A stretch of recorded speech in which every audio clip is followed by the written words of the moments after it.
لژنەکان بەردەوامن ڕۆژانە لە گەڕان و پشکنین لە بازاڕەکان و سزادانی سەرپێچی کاران.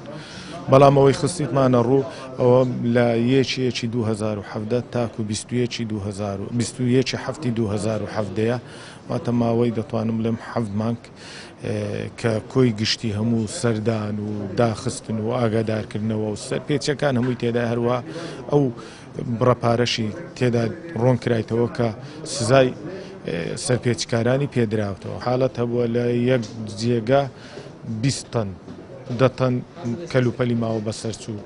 ئەوە کۆی گشتی کەلوپەلە ماوە بەسەرچۆکەیە وەکو خورما و وەکو بابلێن ساوار و وەکو گۆشت و هەموو جۆرە شتێکی تێدایە.